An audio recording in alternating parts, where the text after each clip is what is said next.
নমস্কাৰ আপোনালোক সকলোকে স্বাগতম জনাইছো জাগুনৰ প্ৰস্থ পৰিয়ালৰ কাটৰ আহ্বান আলফা স্বাধীনতালৈ ৭৮ সংখ্যক স্বাধীনতা দিৱসলৈ কেইটামান ঘণ্টা বাকি থকাৰ প্ৰাক্ষণত আলফা স্বাধীনতালৈ কাটৰ আহ্বান আলফা সদস্য পৰিয়ালৰ তিনচুকীয়া জিলাৰ তিৰাপ মৌজাৰ লেখাপানী আৰু জাগুনৰ আৰক্ষী চকীৰ অন্তৰ্গত বিভিন্ন অঞ্চলৰ পৰা বিগত সময়ছোৱাত ৫জন যুৱক যুৱতীয়ে আলফা স্বাধীনতালৈ যোগদান কৰাৰ কথা আৰক্ষীৰ তথ্যত নিশ্চিত প্ৰদান কৰাৰ কথা জানিব পৰা গৈছে।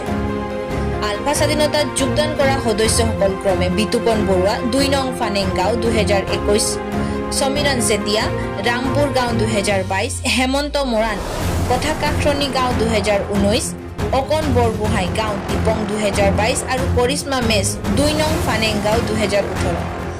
বছৰ বছৰ ধৰি পৰিয়ালৰ সৈতে যোগাযোগ বিচ্ছিন্ন থকাৰ ফলত কাৰোবাৰ একমাত্ৰ পুত্ৰ কন্যা হোৱাৰ হেতুকে আলফা সদস্য পৰিয়ালকেইটাৰ বছৰ বছৰ ধৰি মানসিক অশান্তিত ভুগি আহিছে।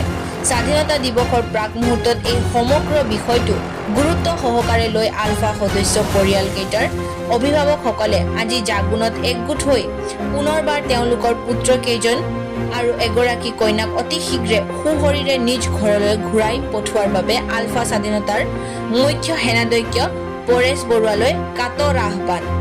পৰিয়ালকেইটাৰ এই কাটৰ আহ্বানক আলফাৰ স্বাধীনতাৰ সেনাধ্যক্ষ পৰেশ বৰুৱাই কিদৰে সঁহাৰি জনাই পৰৱৰ্তী সময়ত লক্ষণীয় হ'ব। জাগুনৰ পৰা প্ৰদীপ বৰগোহাঁইৰ ৰিপৰ্ট, টাইম 60 অসম। মোৰ সমীৰণ চেতিয়া আলফালৈ গ'ল বুলি খবৰ পাইছোঁ, সেইটো গতিকে মোৰ ল'ৰা আলফালৈ গৈছে যদি পৰেশ বৰুৱা ছাৰলৈ কাটৰ অনুৰোধ কৰিছোঁ, হাতযোৰ কৰি মোৰ ল'ৰাটো অনিতু পদমে ঘূৰি আহিবৰ কাৰণে মই আহ্বান কৰিছোঁ। অনুৰোধ জনাইছোঁ, মোৰ যদি ছোৱালীজনী তাতেই আছে, কেনেকৈ আছে আমিতো আজিলৈকে দেখাও নাই, আজিলৈকে খবৰো পোৱা নাই। যদিও ভালকৈ আছে তাইক ঘৰলৈ এবাৰ উভতাই পঠিয়াই দিয়ক আমাৰ কাষলৈ। যেনে হ'লেও এজনীয়ে ছোৱালী মোৰ, তাইক চাবলৈ বহুত আশা আছে। তাইক যদি ঘৰলৈ ভালে ভালে পঠিয়াই দিয়ক আপোনালৈ মই বহুত ধন্যবাদ জনাম। কিমান দিন আজি ৬ বছৰ ৭ বছৰ। তেওঁক কি আহ্বান কৰিশ্মা তাই আহিলে ভাল, ঘূৰি আহিলে ভাল। তাইও মাকৰ মৰম চেনেহ ভাবি কেনে ঘূৰি আহক, সেইটোৱে মই কামনা কৰোঁ। তাইও যে মা, মোৰ এজনী যে মা আছে, ভাইটি এটা আছে, দাদা এজন আছে বুলি, দেউতাকটো নায়েই। যেনেকৈ মা মৰম চেনেহ বুজি পাই যদি তাই ঘূৰি আহে, সেইটোৱে মোৰ বহুত ধন্যবাদ। মোৰ ল'ৰাটো হেমন্ত মৰাণ। এতিয়া মই এইষাৰে ক'বলৈ বিচাৰিছোঁ যে সি যেনেকৈ য'ত আছে ঘৰলৈ ঘূৰি আহিবলৈ, মাকো গা ভাল নাই আৰু পৰেশদাকো মই অনুৰোধ কৰিছোঁ মোৰ ল'ৰাটোক যেন পঠিয়াই দিয়ে ভালে কুশলে। যদিও আপুনি তেখেতলোকে পঠিয়াই ক'ৰবাত আগবঢ়াই আনিবলৈ যাবলৈ হ'লেও আমাৰ ফোন নম্বৰ লওক, আমি ফোন নম্বৰ দিম, য'ৰ পৰা হ'লেও আগবঢ়াই আনিমগৈ, ইমানে ক'লোঁ। কিমান বছৰ হ'ল আপোনাৰ? এতিয়া ৬ বছৰত সোমাইছে। 19 চন জানুৱাৰী 10 চনত গৈছিলে। গৈছে বুলি মই ভালকৈ জানো, থানাহে মোক কোৱাতহে মই জানিছোঁ।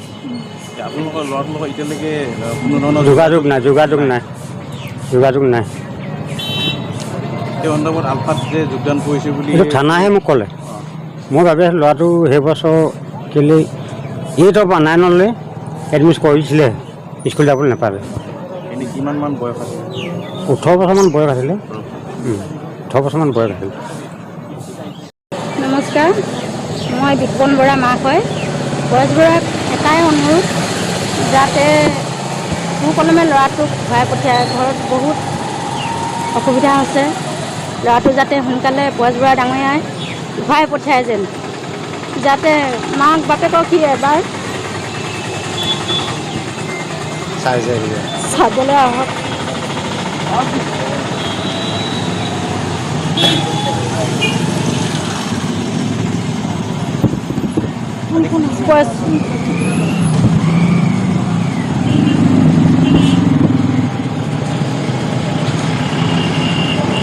ল'ৰা সৰু আছিলে, তাৰপিছত ছোৱালী বিয়া দিলোঁ। তাৰপৰা বাপেক আৰু মই দদায়েক আছে, সদায় সি দদায়েকৰ লগত ঘূৰিয়ে ডাঙৰ হৈছিলে। বাপেকো বেমাৰী হৈছে, এতিয়া বহুত বেমাৰী। ল'ৰাটোক সোনকালে ঘূৰি আহক, ল'ৰাটোৱে ঘূৰি আহক, আমাক চাওক।